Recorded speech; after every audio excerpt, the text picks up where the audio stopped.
যে 2026 সালটা পশ্চিমবাংলার মুসলিমদের জন্য একটা অগ্নি পরীক্ষা। পশ্চিমবাংলার মুসলিমদের মান মর্যাদা সম্মানের অস্তিত্ব টিকিয়ে রাখার একটা সুযোগ এই 2026 সালটা। কেন?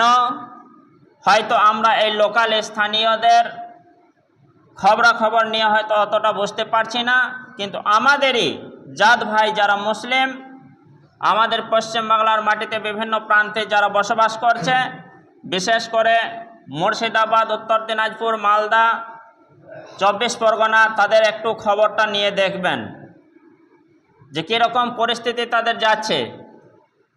একটা কথা আমাদের মাথায় রাখতে হবে, কে মাটির ঘরে বাস করছে, কে ইটের ঘরে, কে টিনের চালের ঘরে, এটা বড় কথা নয়। সব থেকে বড় কথা ওইটাই যে কে রাত দিন শান্তির সাথে দুমুঠো খেতে পাচ্ছি। আমরা দিনের পর দিন খুশির সাথে, আনন্দের সাথে, শান্তিপূর্ণর সাথে দুই মুঠো খেতে পারছি, চাহে সেটা বাসি ভাত হলেও। এই জিনিসটাই হচ্ছে বড় কথা। কিন্তু বর্তমানে সেই পরিস্থিতিটা এই মুসলিমদেরকে টার্গেট করে এরকম একটা পরিস্থিতি সৃষ্টি করেছে একটি সম্প্রদায়। সেই সম্প্রদায়ের মধ্যে কিছু আংশিক মানুষ তাদের নিজেদের স্বার্থে হাসিলের জন্যই, এটা মনে রাখবেন। এই জিনিসটা আজকে নতুন নয়, 1450 বছর আগেও এই রকম পরিস্থিতি হয়েছিল। হযরত খাব্বাব রাদিয়াল্লাহু তাআলা আনহু বলে এক সাহাবী ছিলেন। একদিন হযরতে ওমর রাদিয়াল্লাহু তাআলা আনহু তিনি বললেন, খাব্বাব, তোমার এই কালেমাকে টিকিয়ে রাখার যে একটা মনোবল ছিল সেটা একটু বলো তো। হযরতে খাব্বাব রাদিয়াল্লাহু তাআলা আনহু নিজের জামার পেছন অংশটা তুলে দিলেন। হযরত ওমর দেখলেন যে খাব্বাবের শরীরে যেন একেবারে গর্ত, কালো কালো হয়ে রয়েছে। জিজ্ঞাসা করলেন, খাব্বাব, তাহলে তোমার ইতিহাস তুমি এবার বর্ণনা করো। হযরত খাব্বাব রাদিয়াল্লাহু তাআলা আনহু তিনি বর্ণনা করলেন যে আমি শুধু কালেমাটা পড়ার কারণে আমাকে এত অত্যাচার করা হয়েছিল, শেষ পর্যায়ে এমনকি লোহাকে আগুন জ্বালিয়ে তাপ দিয়ে লাল করা হয়েছিল, তারপরে আমাকে সেখানে শুইয়ে দেওয়া হয়েছিল, তারপরে যে বুকে পাথর দেওয়া হয়েছিল, সেই লোহার তাপ আমি সহ্য করতে না পেরেও চোখ মুজে নিরুপায় হয়ে, অসহায় হয়ে আমাকে সহ্য করতে হয়েছে। কারণটা ছিল শুধু ইসলাম আমি গ্রহণ করেছিলাম, কালেমাটাকে আমি গ্রহণ করেছিলাম, তাই। ইয়া আমিরাল মুমিনিন, আমার পেটে যে দাগ ক্ষত হয়ে রয়েছে, আমার মরণের আগে পর্যন্ত, যেদিন আমাকে লাওয়ানো হবে সেই দিন পর্যন্ত আমার পেটের দাগ থাকবে, দাগ মিটবে না, এটা স্ট্যাম্প। আমার শরীরের মাংস চর্বি গলে গলে গলে গলে সেই আগুন নেমেছিল, লোহাগুলি নেমেছিল। তো কারণটা ছিল কি? আমাকে তারা চেয়েছিল যে কালেমাটা ত্যাগ করো, কালেমা ছেড়ে দাও, মুসলিম থেকে ফিরে এসো। তো এখনকার মুসলিমদের সেরকম অবস্থা। আপনি যদি একটা শিডিউল টাইটেল দেন, গায়ের মুসলিম টাইটেল দেন, আপনাকে চিন্তা নেই, আপনাকে আরামের সাথে ঘুমাতে দেবে পশ্চিম বাংলায়। কিন্তু আপনি যদি শেখ হন, মোহাম্মদ হন, মুন্সি হন, মুসলিমদের যে টাইটেলগুলি, এরকম টাইটেল নিয়ে আপনি যদি বসবাস করেন, নিজেকে মুসলিম বলে দাবি করেন, অবশ্যই আপনার উপর চাপ আসবেও।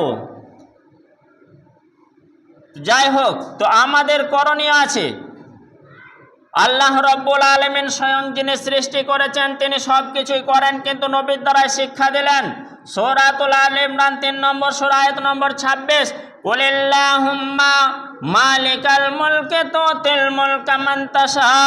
হে নবী গো, কুলিল্লাহুম্মা, হে নবী গো বলে দাও, হে আল্লাহ, মালিকাল মুলক, বিশ্বের প্রতিপালক, বিশ্বের মালিক,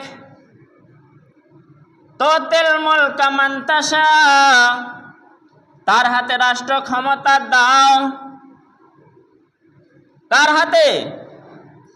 ওয়া তানজিউল মুলকা মিম্মান তাশা, আর তার হাত থেকে রাষ্ট্র ক্ষমতা কেড়ে নাও। কার হাত থেকে? এটা অবশ্যই আমাদের স্মরণ রাখতে হবে। ওয়া তুইজ্জু মান তাশা ওয়া তুযিল্লু মান তাশা, হে আল্লাহ তুমি ইজ্জত দান করো, সম্মান দান করো। হে আল্লাহ তুমি বেজ্জতি করো, তুমি অপমান করো। বিয়াদিকাল খায়র, তোমারই হাতে ভালাই। ইন্নাকা আলা কুল্লি শাইইন কাদির, নিশ্চয় তুমি প্রত্যেকটা বিষয়ের উপরে ক্ষমতা রাখো। তো এই যে আল্লাহ তাআলা তুমি তার হাতে রাষ্ট্র ক্ষমতা দাও, বলতে কার হাতে? বিশেষ করে মুসলিম, অল্প সংখ্যক মুসলিম তারা রয়েছে, তাদেরকে টাকা দিয়ে কিনে নেওয়া হয়েছে, মিডিয়ার সামনে দেখানো হচ্ছে, তাদের গলায় মালা দেওয়া হচ্ছে, তারা বলছে হ্যাঁ মুসলিমরা শান্তিতেই আছে, মুসলিমরা শান্তিতেই আছে। তাদেরকে টাকা খাওয়ানো মাল, তারা কিছু আংশিক টাকার জন্য ইমানকে তারা বিক্রি করে দিয়েছে। মুসলিমদের সর্বনাশা করা হচ্ছে তাদের কারণেই, তাদের জন্যই। দেখবেন তারা যারা এই যে মুসলিমদের ওপরে এত অত্যাচার করছে, তাদের সুনাম গায়, তাদের নাম করে, আর খবরটা নাই যে কত অসহায় মানুষ, গরিব মানুষ, আহা বেচারা, তারা কষ্ট পাচ্ছে। যাই হোক, মুসলিমদের ধৈর্য আছে এখনো পর্যন্ত। দু একজন ছাড়া মুসলিমরা কোমর বেঁধে শক্ত হয়ে আছে, কিন্তু কয়েকজন অমুসলিম, তাদের তো বলা হয়েছে তোমরা যদি ভোটার লিস্ট থেকে বাদ যাও তবু তোমরা নাগরিক পাবে, তোমরা ভারতীয়, তোমাদের ডিটেনশন ক্যাম্পেও যেতে হবে না, বাংলাদেশে যেতে হবে না, তোমরা রোহিঙ্গাও নও। তবুও কিন্তু দুর্গাপুরের আহা বেচারা 33 বছরের ছেলেটা ভয়ে, নাম আসেনি, বিষ খেয়ে নিয়েছিল, 3 দিন পর হাসপাতালে মারা গেল। তো যাই হোক, তার কালেমা নেই, তার দুঃখে সংসার চলে গেল। কিন্তু মুসলিমরা এখন আলহামদুলিল্লাহ অনেক ধৈর্য ধরে আছে, অনেক সবর করে আছে। তবে কিন্তু এটা মনে রাখতে হবে, যদি এখন মুসলমানরা একতাবদ্ধ হয়, আল্লাহ সুবহানাহু ওয়া তাআলা কুরআনুল কারীমে বলেছেন ওয়াতাসিমু বিহাবলিল্লাহি জামিয়া ওয়ালা তাফাররাকু, তোমরা একতাবদ্ধ হও, তোমরা এক জায়গায় জমা হও। দৃষ্টান্ত দেখছেন তো, আমেরিকা কি করছে? এক এক মুসলিম দেশকে টার্গেট নিয়ে একবার করে জব্দ করছে, কখনো ইরাক, কখনো ইরান, কখনো আফগানিস্তান, কখনো সিরিয়া, কখনো মিশর, এরকম করে। আর মাথা তুলে যে মুসলিম নেতা হচ্ছে তাকে টার্গেট করে দুনিয়া থেকে সরিয়ে দেওয়ার চক্রান্ত করছে, নিজেদের একটা ভয়। তো এই যে মুসলিম রাষ্ট্রগুলি যদি এক থাকতো এতটা চাপ হতো না।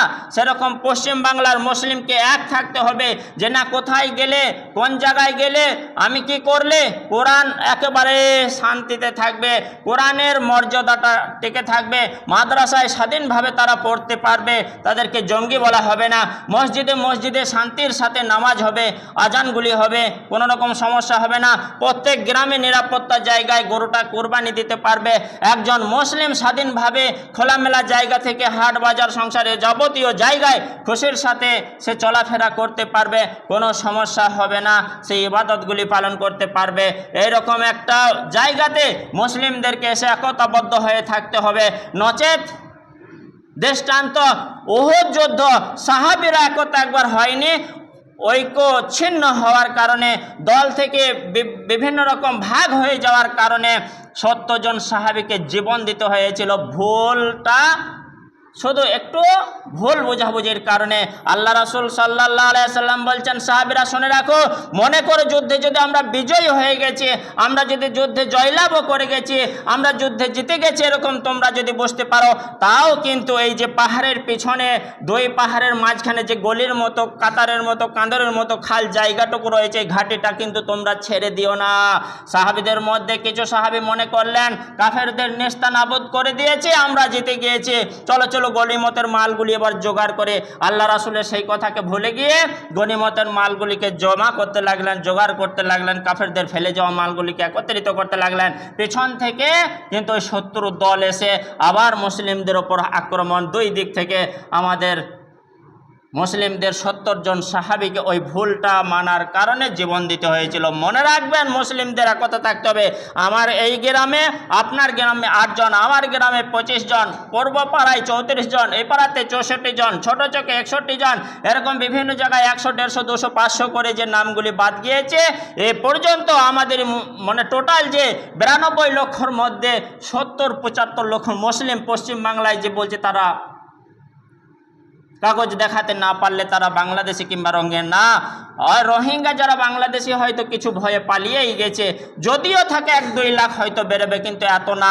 তারাও জানে, অবশ্যই জানে শয়তানে বিশ্বাস করলে, নামাজ পড়লে জান্নাতে যাওয়া যায়, আর কালেমা হারিয়ে দিলে জাহান্নামে যায়। শয়তান বিশ্বাস করে কিন্তু মানবে না। যারা এই চক্রান্ত করছে তারা জানে যে হ্যাঁ মুসলিমরা অবশ্যই এখানের বটে, কিন্তু তারা কেন করছে? তাদের নিজেদের ফায়দাটা হাসিল করার জন্য। আল্লাহ তাআলা বললেন যে তোমরা বলো ওয়াতু ইজ্জু মান্তাসা ওয়াতু জিল্লু মান্তাসা, আল্লাহ তোমারই হাতে ইজ্জত, সম্মান তুমি ইজ্জত দাও, তোমারই হাতে বেজ্জতি তুমি বেজ্জতি করো তাদেরকে। মনে রাখবেন যে আমরা মুসলিম সবাই একতাবদ্ধ হয়ে থাকবো। 2026 সালটা আমাদের একটা যেন সুখ শান্তি বজায় রাখার বছর যাবে, আমরা যেন ভুল পথে যেন না চলে যায়। সাবধান, মনে রাখবেন একের অপরে মুসলিম ভাই ভাই। আমার এলাকায় যদি কোনো একটা মুসলিম বিপদে পড়ে, আল্লাহ রাসূল সাল্লাল্লাহু আলাইহি সাল্লাম বললেন তোমরা ঝাঁপিয়ে পড়ে তার সহযোগিতা করো, তো মাল দিয়ে, আর্থিক দিয়ে, বৌদ্ধিক দিয়ে, যাবতীয় বিষয় দিয়ে সে আমার মুসলিম। আমরা সেটা স্মরণে রাখবো যে আমার সমাজে, লোকালে, আমার মহল্লায়, আমার এলাকায়, আমার পাড়ার কোনো মুসলিম যদি সমস্যায় থাকে, শান্তি মানে ক্ষুণ্ণ হয়, যদি টেনশনে প্রেশনে চিন্তায় থাকে, বিপদে পড়ে, সবাই মিলে আমরা তার সহযোগিতা করব। আল্লাহ তাআলা আমাদের সম্মতি দেন।